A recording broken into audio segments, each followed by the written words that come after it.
A gente vai agora a Brasília com repercussões sobre a derrota histórica do governo no Congresso após o projeto sobre o aumento do IOF ser derrubado. A última vez que o Congresso tinha derrubado um decreto foi ainda no governo de Fernando Collor. Ivan Brandão já está ao vivo com a gente.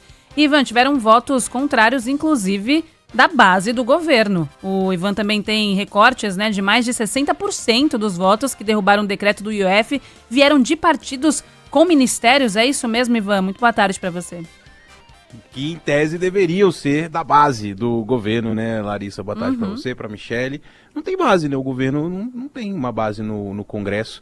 Dá para notar aí pelos votos, né? A gente fazendo aquele raio-x ali dos votos a favor, dos votos contrários, até siglas de esquerda que geralmente, principalmente em pautas econômicas, né? Que é o caso do pessoal que costumam, às vezes, fazer um voto, vou chamar aqui entre aspas, né, de protesto contra algumas medidas do governo, do ministro Fernando Haddad, votaram a favor, né, do governo nessa para manter o decreto que aumenta o IOF, mas outros partidos realmente decepcionaram, vamos dizer assim, as lideranças do PT e do Palácio do Planalto. O caso do PSB, partido do vice-presidente Geraldo Alckmin, com 9 votos para derrubar o decreto que aumentava o IOF, mas aí você citou aí os dos ministérios, né? Eu preciso até da listinha aqui, viu, Larissa? Vou pedir licença aqui, ó. Claro, União Brasil, 58 votos contra, nenhum a favor.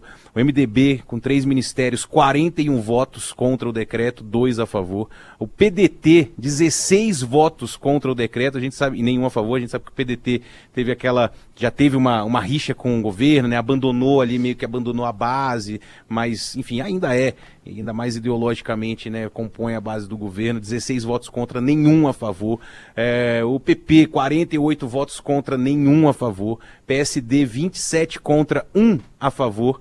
PSB do vice-presidente Geraldo Alckmin, falei aqui, né, 9 votos contra, teve 3 a favor, e o Republicanos, que também tem ministério na Esplanada, 42 votos contra o decreto, nenhum a favor. Então, é algo para que o governo pense, né, ou repense. Aliás, estava vendo uma entrevista que o deputado José Guimarães, que é o líder na Câmara, né, ele concedeu essa entrevista para o jornal o Globo, né, falando justamente de uma necessidade de rearranjar a base no Congresso, né, fazer um ajuste geral ali, porque, de fato, houve... não sei se ele chega a usar essa palavra, né, traição, mas, assim, pelo menos um desapontamento, né, com esses partidos que têm ministérios, compõem ali o primeiro escalão do Palácio do Planalto, e simplesmente deram uma banana, né, para as medidas econômicas propostas pelo ministro da Fazenda, Fernando Haddad. Ele falou, inclusive, nessa entrevista, que a ministra Gleisi Hoffmann deve já começar a conversar com os partidos, mas vai ser uma missão muito difícil, né, pro Planalto rearrumar essa base, visto que, né, esses partidos, que principalmente, a gente falando aqui, né, do União Brasil, que recentemente fechou uma das maiores federações dentro do Congresso, enfim, o PP, né, junto com o PP, o Republicanos, que tem ministério também, né, que são partidos do Centrão e tal. É difícil convencer esses deputados, principalmente nessa questão de aumentar impostos, né? Então, eles, assim, pelo que a gente viu ontem das votações, há por mais que a gente já tenha falado aqui outras vezes, né, Larissa, dessa incongruência aí nos discursos dos deputados, vocês precisam cortar gastos e ao mesmo tempo a gente está aqui aprovando um monte de matéria que aumenta gastos, eles não vão votar favoravelmente ao aumento de impostos. Então, assim, resta a gente fazer essa reflexão. Será que você rearranjar a base, você vai conseguir emplacar essas pautas negativas, né, no Congresso, com uma outra base? Não sei, mas o fato é que o governo hoje não tem base, a gente pode dizer isso, porque é só olhar aqui para os números, né, partidos que votaram 100% contra o decreto do ministro Fernando Haddad, né? A gente vai ter mais repercussão ainda ao longo dos próximos dias, porque o governo vai precisar, de qualquer maneira, né, apresentar, né, alguma medida para cortar gastos, fechar essas contas aí que não estão fechando. Então, é algo que teremos ainda nas manchetes nos próximos dias. Oi, Ivan, bem rapidinho. E não há, o que tudo indica, ainda o entendimento do governo se vai recorrer ao STF ou não, né, para derrubar esse veto? Não, a Advocacia Geral da União ainda estuda, né? Mas isso está na pauta, quer dizer, isso está na mesa.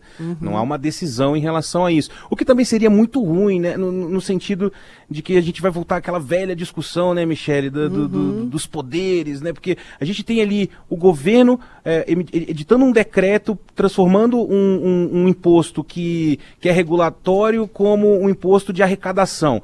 Isso cabe ao Congresso decidir se isso pode ser feito. Aí você tem o legislativo interferindo, eu estou usando muitas aspas para falar a palavra interferindo, tá? Porque é tudo do jogo. Apresenta um projeto de decreto legislativo, vai lá, assusta o decreto do governo, então você está vendo ali uma briga entre poderes, e de repente você vai colocar o Supremo Tribunal Federal na história, quer dizer, isso pode gerar, por mais que seja uma medida legal e que o governo consiga, de alguma forma ali, de repente, manter as suas decisões, né, pode gerar mais, a gente está falando aqui de um governo que não tem base no Congresso, né, pode gerar mais insatisfação entre os deputados, entre os senadores, então é algo que também precisa ser bem estudado, mas que está na pauta, está na mesa, tá. Ainda não há uma decisão se isso vai ser judicializado ou não. Muito bem, Ivan Brandão falando com a gente todos os dias aqui no Alta Frequência, diretamente de Brasília. Valeu por hoje, Ivan. Rapidinho, claro. teve um voto do PT, né, contra o decreto. Mas depois disse que errou, né? Teve ali uma... Não, ele errou. Errei. Já pediu, inclusive, foi o Rui Falcão. Foi o Rui Falcão. São 2 botões, então 50% de chance ali de errar, mas ele, enfim, obviamente o PT fecha a questão, eles não iria votar contra, foi um erro e ele já pediu, inclusive, para a mesa diretora lá corrigir o voto dele. Então, houve um voto do PT para derrubar o decreto, mas foi um voto errado do Rui Falcão. O famoso voto ups. Sem querer, Opa, sem querer. Escorregou aqui. Valeu, Ivan. Até amanhã.